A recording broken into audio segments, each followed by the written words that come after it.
Hello friends, welcome to quick revision point. My name is Raksha Srivastava. Friends, आज हम social studies के important question को discuss करेंगे जो कि फ्रेंड एग्जाम के लिए इंपॉर्टेंट है। ओके, तो स्टार्ट करते हैं। फर्स्ट क्वेश्चन क्या है? हड़प्पा सभ्यता के नगरों के संदर्भ में जो है निम्नलिखित में से कौन सा कथन सत्य है? ओके, तो ए है फ्रेंड इसमें कि लोथल में अग्निकुंड मिले हैं जहाँ यज्ञ किए जाते होंगे।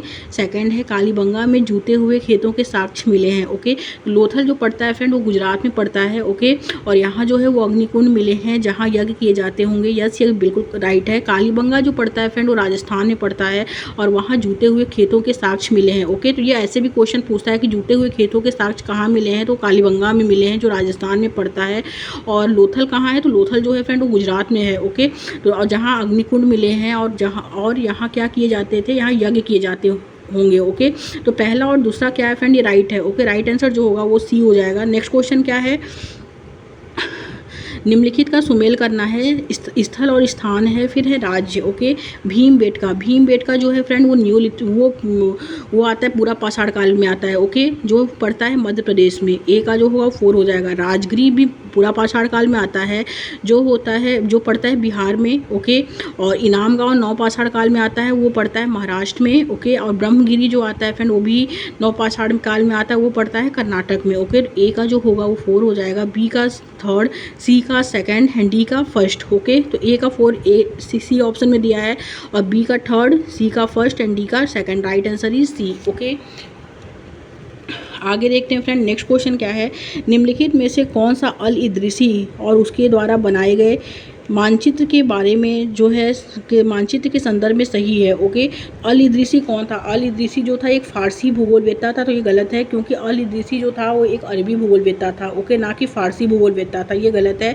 सेकंड है उसकी जगह के नाम जो थे उसके अरबी में चिन्हित थे। यस, उसके जगहों के नाम जो होते थे वो अरबी में चिन्हित होते थे, ये राइट है। ये फर्स्ट वाला गलत है। सेकंड, थर्ड क्या है? श्रीलंका ऊपर की ओर, उत्तर भारत नीचे की ओर दिखाई पड़ता था। यस, ये भी करेक्ट है। तो दूसरा और तीसरा राइट है उसमें। Okay, right answer is C. आगे देखते हैं। नेक्स्ट क्वेश्चन क्या है? निम्नलिखित वक्तव्यों को पढ़कर सही विकल्प का चयन कीजिए। शासकों द्वारा मंदिर और मस्जिदों का निर्माण किया गया किस? तो ये है फर्स्ट है इसमें भगवान के साथ घनिष्ठता प्रमाणित करने के लिए। यस, शासकों का जो मंदिरों और मस्जिद का निर्माण जो किया गया था वो भगवान के साथ घनिष्ठता प्रमाणित करने के लिए किया जाता था और शक्ति और वैभव प्रदर्शन करने के लिए किया जाता था। ओके, तो फर्स्ट एंड सेकंड जो है फ्रेंड वो दोनों इसमें राइट है। तो राइट आंसर इज। और थर्ड क्या है? इसमें पुजारी वर्ग को संतुष्ट करने और उनका समर्थन पाने के लिए, तो ये गलत है। ओके, कि पुजारी वर्ग को संतुष्ट करने के लिए जो है वो शासकों का मंदिरों और मस्जिदों का जो है निर्माण नहीं किया गया। इसमें जो करेक्ट है वो यह है कि भगवान के साथ उनकी घनिष्ठता प्रमाणित करने के लिए किया गया था, क्योंकि शक्ति और वैभव प्रदर्शन करने के लिए मंदिरों और मस्जिदों का निर्माण किया गया था, ना कि पुजारी वर्ग को संतुष्ट करने के लिए। ये गलत है। पहला दूसरा राइट है, तो right answer is a. Next question है, आदिवासियों के मामले में ब्रिटिश शासन की भूमिका पर दिए गए 2 कथन ए और बी पर विचार करना है। कथन ए कहता है फ्रेंड इसमें कि कथन ए है कि ब्रिटिश शासन के तहत आदिवासी मुखियाओं के कार्यों और अधिकारों में काफ़ी बदलाव आया। यस, ये करेक्ट है। एंड कथन सेकंड बी है कि आदिवासी मुखियाओं को गांव के समूह में अपनी ज़मीनों का अधिकार मिला और साथ में शासकीय शक्तियाँ भी बनी रही। ये गलत है। ओके, क्योंकि आदिवासी मुखियाओं को गांव के समूह में अपनी ज़मीनों का अधिकार जो है वो कोई अधिकार इसमें नहीं मिला था, ना ही उन्हें शासकीय शक्तियाँ जो है बनी रही उनकी। ये गलत है। राइट आंसर जो होगा फ्रेंड फर्स्ट है बस इसमें कि ब्रिटिश शासन के तहत आदिवासी मुखियाओं के कार्यों और अधिकारों में काफ़ी बदलाव आया। Okay, right answer is a. आगे देखते हैं। नेक्स्ट क्वेश्चन क्या है? कथन ए कहता है मुगल ज्येष्ठाधिकार के नियम में विश्वास नहीं करते थे। ओके, एंड कारण आर क्या है? कारण आर कहता है कि उत्तराधिकार में वे सहदायत की प्रथा को अपनाते थे। यस, ए और आर दोनों सही है और आर जो है वो ए की सही व्याख्या भी करता है। ओके, सहदायत की प्रथा का अर्थ जो होता है वो उत्तराधिकार, मुगल जो ज्येष्ठाधिकार थे उत्तराधिकार को अपनाते थे, उसका मतलब ये होता है। ओके, और वो जो थे वो विश्वास नहीं करते थे, तो ये करेक्ट है। उन्होंने विश्वास वो नहीं करते थे और उत्तराधिकार में वे सहदायत की प्रथा को अपनाते थे। ए और आर दोनों राइट है और आर जो है वो सही व्याख्या भी करता है ए की। ओके, तो राइट आंसर इज ए। आगे देखते हैं नेक्स्ट क्वेश्चन क्या है। भारत में औपनिवेशिक काल में जनजातियों के विषय में इन वक्तव्यों पर विचार कर सही की पहचान करें। ओके, तो फर्स्ट है फ्रेंड इसमें ब्रिटिश राज में जनजातियों के जीवन में परिवर्तन नहीं हुआ। तो फ्रेंड ये क्या है, ये गलत है। ओके, क्योंकि ब्रिटिश राज में जनजातियों के जीवन में पूरा परिवर्तन हुआ, ना कि कोई परिवर्तन नहीं हुआ, तो ये गलत है। सेकंड है कि ब्रिटिश राज में भी जनजातीय क्षेत्रों का जनजातीय मुखियाओं द्वारा प्रबंधन किया गया था, इसमें कोई प्रबंधन नहीं किया गया था, ये भी गलत है। थर्ड क्या है फ्रेंड, जनजातीय मुखिया अपनी पारंपरिक भूमिका नहीं निभा पा रहे थे, यस ये करेक्ट है। ओके, कि वो लोग अपनी पारंपरिक जो औपनिवेशिक काल में, भारत में औपनिवेशिक काल में जनजातियों के विषय में जो सही है वो यह है कि जनजातीय मुखिया जो होते थे वो अपनी भूमिका नहीं निभा पा रहे थे। राइट आंसर जो होगा फ्रेंड वो सी हो जाएगा, केवल थर्ड सही है। ओके, नेक्स्ट क्वेश्चन देखते हैं। 1857 के विद्रोह के बाद गोरखा सिखों, पठानों और दक्षिण भारत में से ज़्यादा अधिक सिपाही भर्ती किए गए। तो ये क्या है फ्रेंड, ये करेक्ट है। ओके, क्योंकि ये सिपाही ईस्ट इंडिया कंपनी के प्रति निष्ठावान थे और इन्होंने जो है बगावत में भाग नहीं लिया, यस ये भी करेक्ट है। ए और आर क्या है फ्रेंड, इसमें दोनों सही है और आर जो है वो सही व्याख्या नहीं, आर जो है वो सही व्याख्या लेकिन नहीं है एक ही, ओके सही दोनों है। तो राइट आंसर जो होगा वो बी हो जाएगा। नेक्स्ट क्वेश्चन,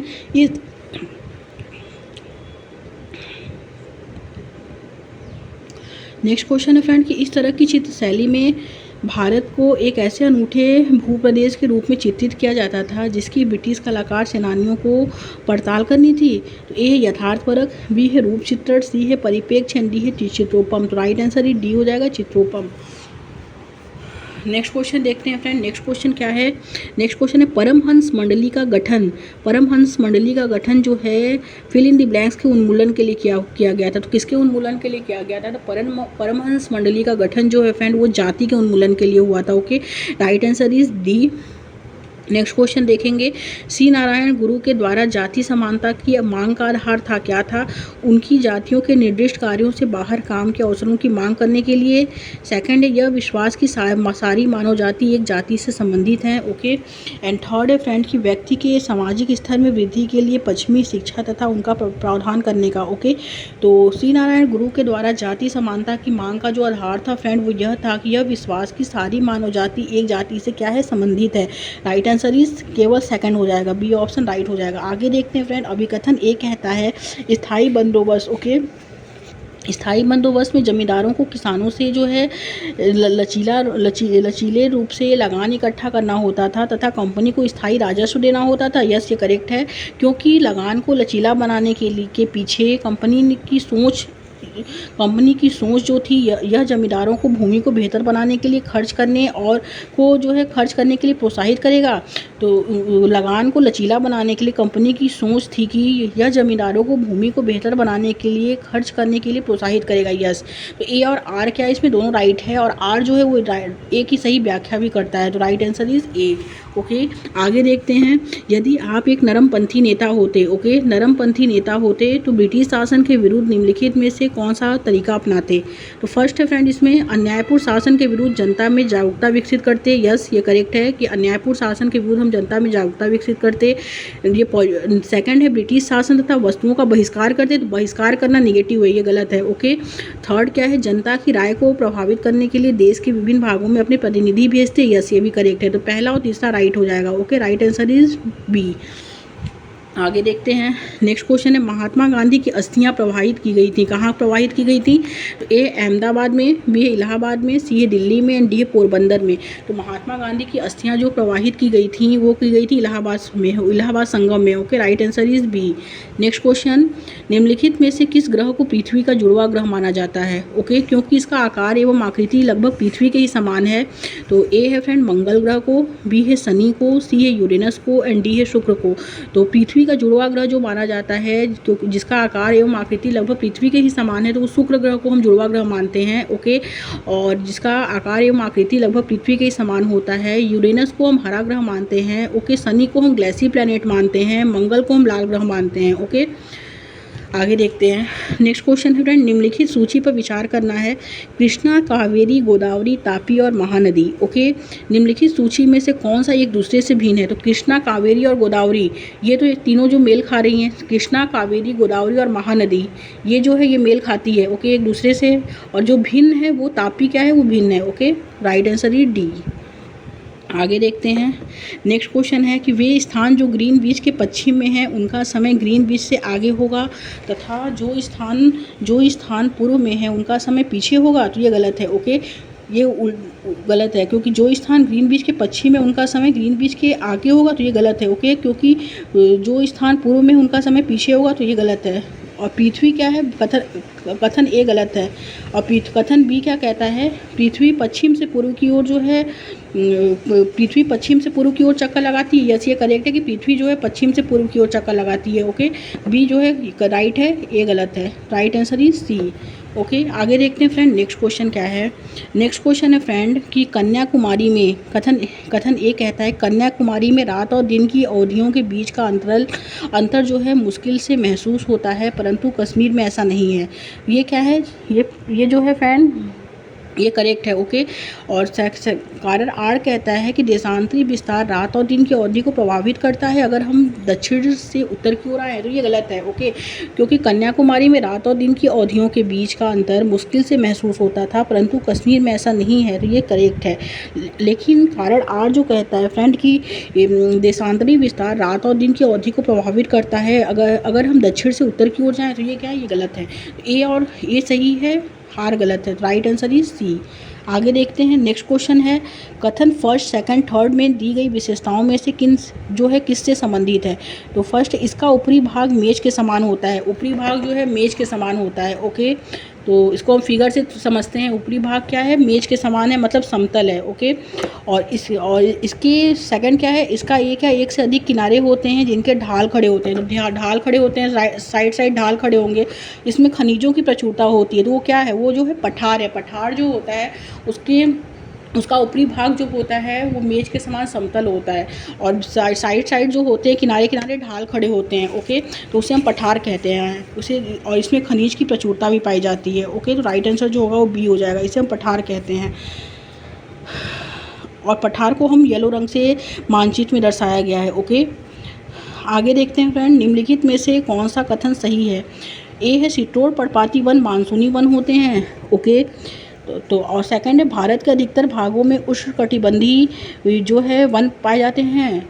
तो शीतोष्ण कटिबंध जो होते हैं वो शीतोष्ण पर्णपाती वन जो होते हैं वो मानसूनी वन होते हैं। तो ये गलत है। ओके, क्यों? और सेकंड क्या है, भारत के अधिकतर भागों में उष्णकटिबंधीय पर्णपाती वन पाए जाते हैं। तो ये करेक्ट है कि भारत के अधिकतर भागों में उष्णकटिबंधीय पर्णपाती वन पाए जाते हैं। ओके, एंड थर्ड क्या है फ्रेंड कि दृढ़ काष्ठ वृक्ष जैसे रोजवुड, आमनूस सदाबहार वनों में पाए जाते हैं शीतोष्ण। तो ये गलत है, क्योंकि जो सदाबहार वन जो है ये इसे फलों का उद्यान कहा जाता है इस वनों को। ये गलत है। ओके, दृढ़ काष्ठ वाले वृक्ष जो है उष्णकटिबंधीय सदाबहार वन में पाए जाते हैं ना। ओके, और फोर्थ क्या है फ्रेंड कि उष्णकटिबंधीय वनों को हम टैगा भी कहते हैं। तो ये भी गलत है, क्योंकि उष्णकटिबंधीय वनों को हम टैगा नहीं कहते हैं, हम शंकुधारी वनों को हम टैगा कहते हैं। तो ये गलत है। दृढ़ काष्ठ वृक्ष जो होते हैं वो पाए जाते हैं जैसे रोजवुड, आमनूस, शीतोष्ण सदाबहार वन में नहीं पाए जाते हैं। ये पाए जाते हैं उष्णकटिबंधीय सदाबहार वन में दृढ़ काष्ठ वृक्ष पाए जाते हैं, और हार्डवुड ट्रीज जो पाए जाते हैं उष्णकटिबंधीय सदाबहार वन में पाए जाते हैं। ओके, जैसे रोजवुड, आमनूस, और उष्णकटिबंधीय वनों को हम टैगा कहते हैं। टैगा हम शंकुधारी वन को कहते हैं जहाँ सॉफ्टवुड ट्रीज पाए जाते हैं। और ओके, तो इसमें जो राइट होगा फ्रेंड वो जो होगा बस ओनली बी हो जाएगा। भारत के अधिकतर भागों में उष्णकटिबंधीय पर्णपाती वन पाए जाते हैं। Okay, right answer is B. Next question, निम्नलिखित में से कौन से कथन भूमध्य सागरीय वनस्पति के संदर्भ में सही है? तो जो सही है फर्स्ट है यह केवल यूरोप, अफ्रीका एवं एशिया के भूमध्य सागर के समीप वाले प्रदेशों में पाई जाती है। तो ये गलत है। ओके, क्योंकि भूमध्य सागरीय वनस्पति जो है वो केवल यहाँ देख के ना निगेटिव कर देता है क्वेश्चन। तो ये क्या है, ये गलत है। ओके, सेकंड क्या है फ्रेंड कि इन क्षेत्रों में आमतौर पर संतरा, अंजीर, अंगूर, नींबू, सिट्रस के फल पैदा किए जाते हैं। यस, ये करेक्ट है। और थर्ड है यहाँ वन्य जीवन कम है। यस, ये भी करेक्ट है। तो बी और सी राइट हो जाएगा। तो राइट आंसर इज बी। आगे देखते हैं। निम्न में से कौन सी मानसूनी पवनों का उदाहरण है? मानसूनी पवनें कौन सी पवनें होती हैं? ए है व्यापारिक पवनें, बी है पश्चिमी पवनें, सी है पूर्वी पवनें एंड डी है मानसूनी पवनें। तो मौसमी पवनें जो होती हैं फ्रेंड, उन्हें हम मानसूनी पवनें भी कहते हैं। ओके, राइट आंसर जो है वो डी हो जाएगा। ओके, और मानसूनी पवनों को हम मौसमी पवनें कहते हैं। ओके, नेक्स्ट क्वेश्चन देखते हैं। और पछुआ पवन एक होती हैं, वो बहती हैं पूर्वी, उसे हम पूर्वी पवनें कहते हैं। नेक्स्ट क्वेश्चन है, ज्वार भाटा के संदर्भ में निम्नलिखित कथन पर विचार करें और सही विकल्प का चयन करें। ओके, तो फर्स्ट है कि यह चंद्रमा और पृथ्वी के सीध में होता है जब ऊंचे ज्वार उठते हैं। यस, ये करेक्ट है कि ज्वार भाटा तब होता है जब चंद्रमा और पृथ्वी एक सीध में होते हैं, तो तब ऊंचे ज्वार उठते हैं। ओके, एंड सेकंड क्या है, जब सूर्य एवं पृथ्वी का गुरुत्वाकर्षण बल विपरीत दिशाओं से महासागरीय जल पर पड़ता है तब न्यूनतम ज्वार होता है। यस, ये भी करेक्ट है। और थर्ड क्या है, उच्च ज्वार को लघु ज्वार भाटा कहते हैं। यस, ये भी करेक्ट है कि उच्च ज्वार को हम लघु ज्वार भाटा भी कहते हैं। इसमें तीनों राइट है। Right answer is D. आगे देखते हैं। नेक्स्ट क्वेश्चन है फ्रेंड, परंपरागत तरीके से घने जंगलों, गर्म व ठंडे रेगिस्तानों में आखेट संग्रहण स्थानांतरित कृषि एवं ऋतु प्रवास हेतु लोग बनाते थे। ऋतु प्रवास जो होता है फ्रेंड, वो चारागाह होता है। पशुओं के चारागाह के लिए जो बनाए जाते थे, वो घर बनाए जाते थे, उसे हम ऋतु प्रवास कहते हैं। ओके, और ये जो लोग रहते थे पशुओं के चारागाह को हम ऋतु प्रवास कहते हैं। और ये लोग जो रहते थे ये अस्थायी बस्तियों में रहते थे। Okay, right answer is B हो जाएगा, अस्थायी बस्तियों में रहते थे। आगे देखते हैं। निम्न में से कौन सा कारक प्रवास को जो है प्रभावित करने वाला प्रतिकर्ष कारक है? तो ए है कार्य हेतु बेहतर अवसर, तो ये गलत है।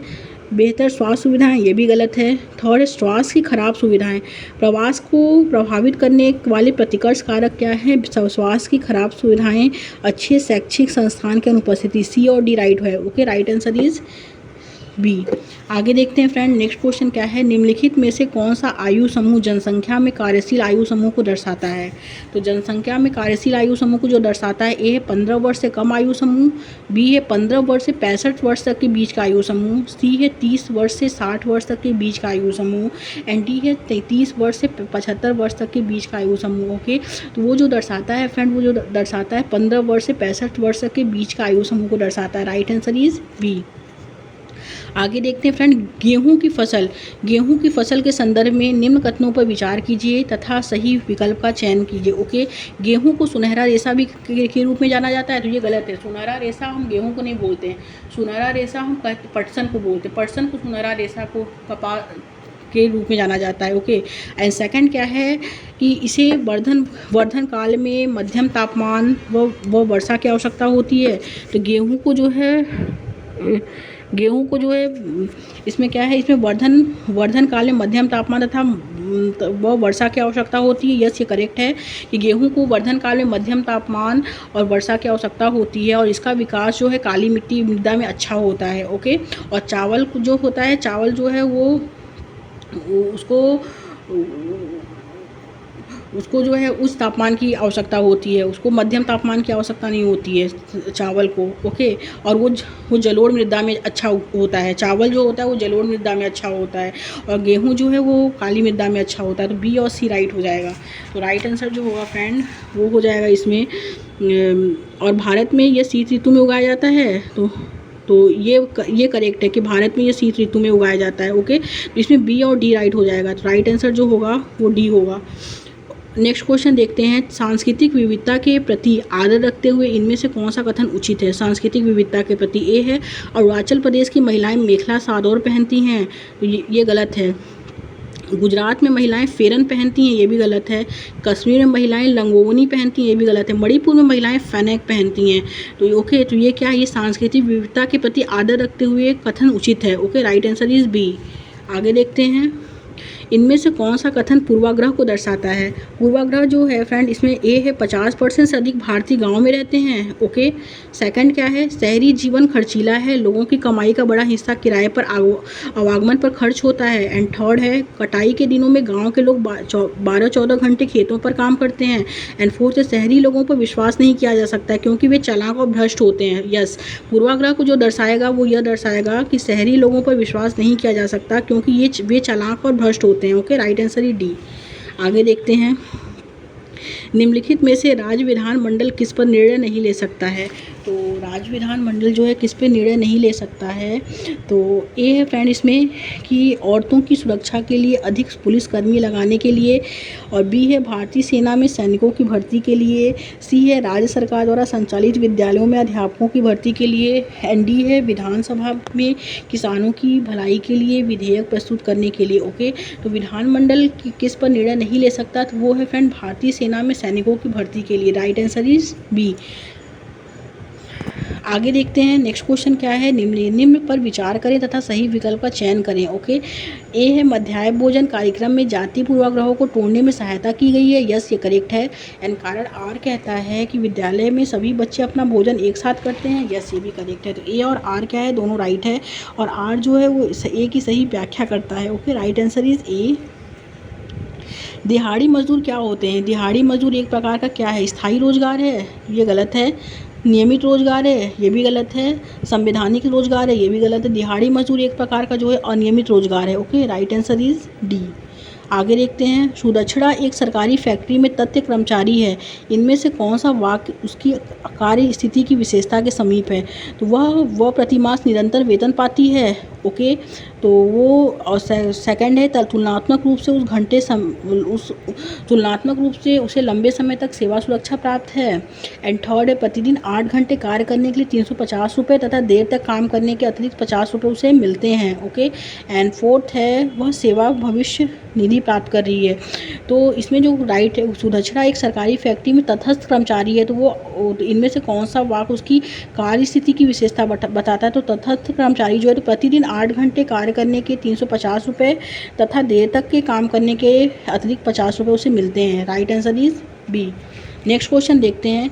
इसके अतिरिक्त लोकतंत्र निम्नलिखित में सभी की गुणवत्ता में सुधार करता है। तो ए है आजीविका और व्यवसाय, बी है निर्णय लेना और जवाबदेही, सी है शिक्षा और अपेक्षाएं, डी है शिक्षण और अधिगम। तो इसमें जो दिया है फ्रेंड कि इसके अतिरिक्त लोकतंत्र निम्नलिखित में से सभी की गुणवत्ता में सुधार करता है, तो इच्छा और अपेक्षाओं के। ओके, इच्छा और अपेक्षाओं में सुधार करता है। Right answer is C. Next question, निम्नलिखित कथनों में से कौन सा संचार माध्यम और विज्ञापन के बीच के संबंध में व्याख्यान सही है? तो फर्स्ट है बड़े व्यापारिक प्रतिष्ठान व्याप्ति के लिए समाचारों के चुनाव में एक अहम भूमिका निभाते हैं। सेकंड है ये जनसंचार माध्यम राजस्व पाने के लिए विज्ञापनों पर निर्भर रहता है। ए एंड बी दोनों राइट है इसमें। Right answer is C. आगे देखते हैं। भारतीय संविधान का कौन सा भाग व्यक्ति के प्रति राज्य के कर्तव्यों से संबंधित है? वो संबंधित है फ्रेंड नीति निर्देशक तत्व। Okay, right answer is a. आगे देखते हैं। सितारा की कल एक महत्वपूर्ण परीक्षा है, लेकिन वही समय जो है विंबलडन के फाइनल मैच का है। सितारा का ध्यान भटकना शुरू हो जाता है। उसकी बहन उसके असमंजस को देखते हुए सुझाव देती है कोई भी मैच नहीं देखेगा, बल्कि वे सब निश्चय करते हैं कि उसके बारे में सुबह समाचार पत्र में पढ़ सकते हैं। अगर हम उसकी बहन द्वारा लागू की गई समरूपता को भारतीय संविधान में परिप्रेक्ष्य तो देखें, तो संविधान हमारे लिए इसकी क्या भूमिका निभाता है? वो निभाता है फ्रेंड कि यह हमें जो है सनक में नुकसानदेह निर्णयों को लेने से बचाता है। ओके, राइट आंसर ही डी। आगे देखते हैं। नेक्स्ट क्वेश्चन है। यह सर्वोच्च न्यायालय अपने निर्णयों से संसद द्वारा पारित किसी कानून को जो है किसी कानून को मौलिकता, ओके, किसी कानून को मौलिक अधिकारों का उल्लंघन के आधार पर निरस्त कर देता है, तो यह जो है न्यायिक पुनर्वीक्षण कहलाएगा। Okay, right answer is B, न्यायिक पुनर्वीक्षण। न्यायिक पुनर्वीक्षण जो होता है, पुनरीक्षण जो होता है, वो यह होता है कि सर्वोच्च न्यायालय अपने निर्णय से संसद द्वारा पारित किसी कानून को मौलिक अधिकारों का उल्लंघन करने के आधार पर निरस्त कर देता है, तो उसे हम न्यायिक पुनरीक्षण कहते हैं। Okay, right answer is B. आगे देखते हैं। नेक्स्ट क्वेश्चन क्या है। जाति पदानुक्रम का अर्थ क्या होता है? वो होता है एक सीढ़ी जैसी संरचना जिसमें सभी जाति समूहों को निम्नतम से जो है उच्चतम जाति में रखा जाता है। बी है एक सीढ़ी जैसी संरचना जिसमें कुछ महत्वपूर्ण जाति समूहों को उच्चतम से निम्नतम जाति में रखा जाता है। सी है एक सीढ़ी जैसी संरचना जिसमें सभी जाति समूहों को उच्चतम से निम्नतम जातियों में रखा जाता है। एंड डी है एक सीढ़ी जैसी संरचना जिसमें कुछ महत्वपूर्ण जाति समूहों को निम्नतम से उच्चतम जातियों में रखा जाता है। जाति पदानुक्रम का जो अर्थ होता है वो यह होता है कि एक सीढ़ी जैसी संरचना होती है जिसमें सभी जाति समूहों को उच्चतम से निम्नतम जातियों में रखा जाता है। Okay, right answer is C. आगे देखते हैं, एक उच्च प्राथमिक कक्षा में सामाजिक विज्ञान अध्यापिका द्वारा हाशियाकरण जो होता है, मार्जिनलाइजेशन जो होता है, वो भेदभाव होता है, छुआछूत होता है। ओके, तो इसमें जो होता है कि विषय पढ़ाते हुए कौन सा उद्देश्य कक्षा के लिए सावधिक जो है उचित होगा, तो वो है फर्स्ट है छात्र हास्याकरण के कारक तत्वों को पहचान पाएंगे। यस। छात्र हास्याकरण हुए को जान पाएंगे। यस। छात्र सांस्कृतिक धरोहर संप्रत्यय को जान पाएंगे, तो ये गलत है। एंड छात्र हास्य तत्वों के प्रति सहानुभूति कर पाएंगे। यस, ये करेक्ट है। तो ए, बी और डी राइट हो जाएगा। तो राइट आंसर ये डी। नेक्स्ट क्वेश्चन, माध्यमिक स्तर पर सामाजिक विज्ञान में मुख्यतः शामिल तत्व क्या है? वो है history, geography, political science and economics. Right answer is a. आगे देखते हैं, निम्नलिखित में से कौन सा कथन इतिहास विज्ञान की तरह का जो है समर्थन करता है? ओके, तो ए है फ्रेंड, इसमें इतिहास में अंतर्निहित तत्व काफ़ी बृहद हैं, वे इतने विविध हैं कि शायद एक रूप हो सकें।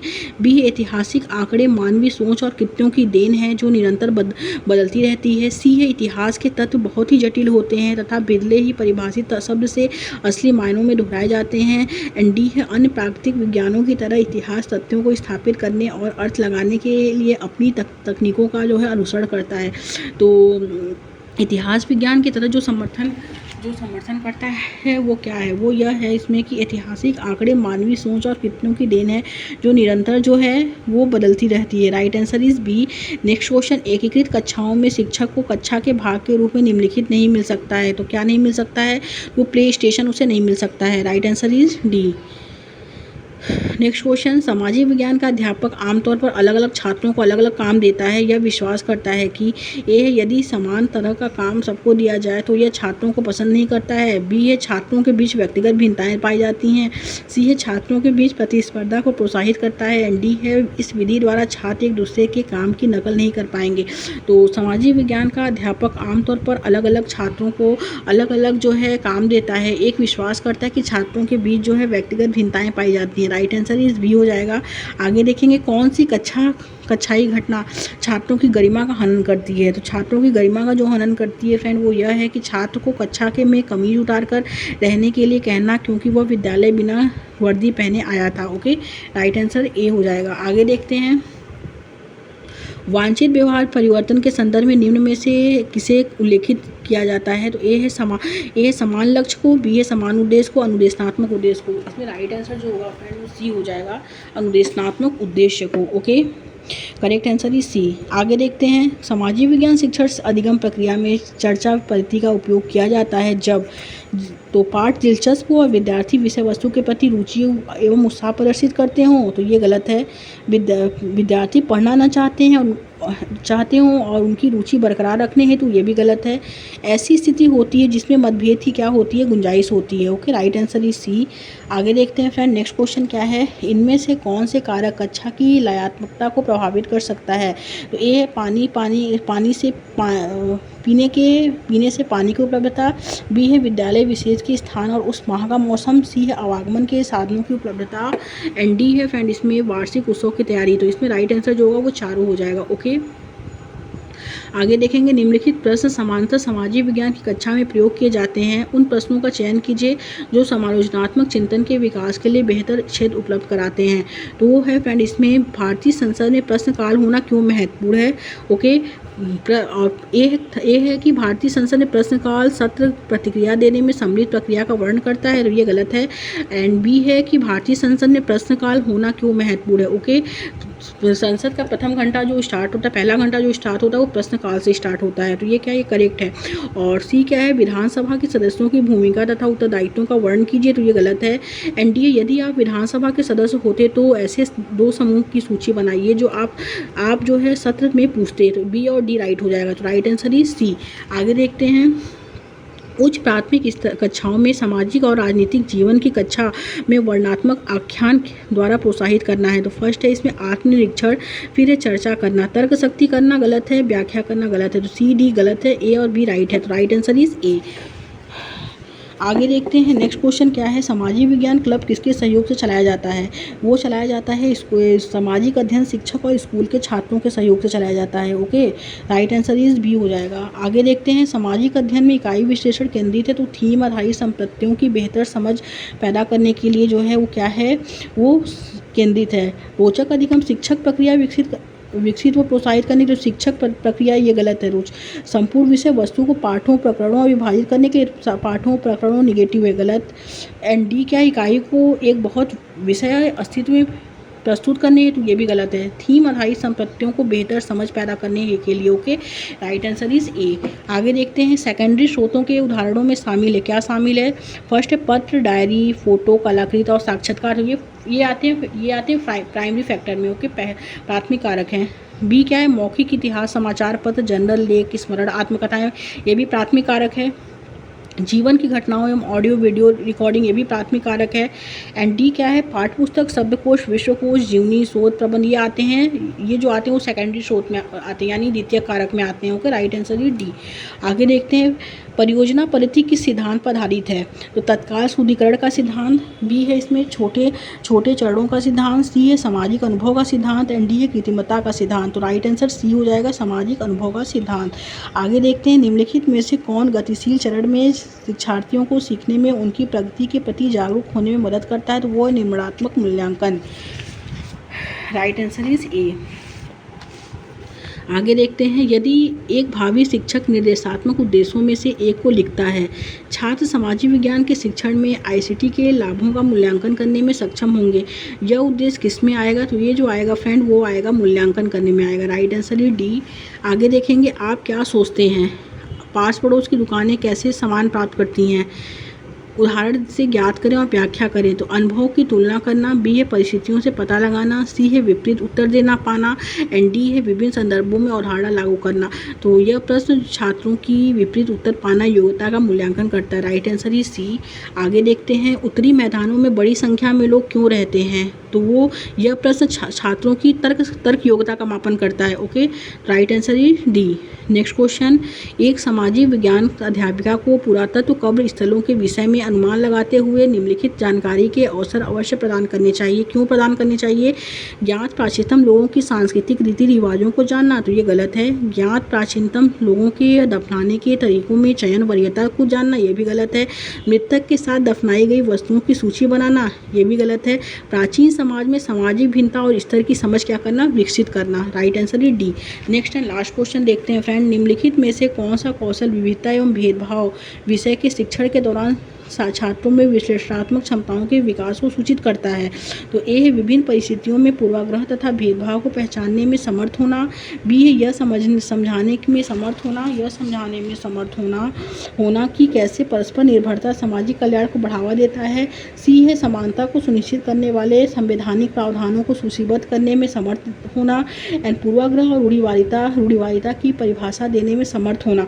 तो निम्नलिखित में से कौन कौशल विविधता एवं भेदभाव विषय के शिक्षण में के दौरान छात्रों में विश्लेषणात्मक क्षमताओं के विकास को सूचित करता है, तो वो यह है कि यह समझाने में समर्थ होना कि कैसे परस्पर निर्भरता सामाजिक कल्याण को जो है बढ़ावा देता है। Okay, right answer is B हो जाएगा फ्रेंड्स।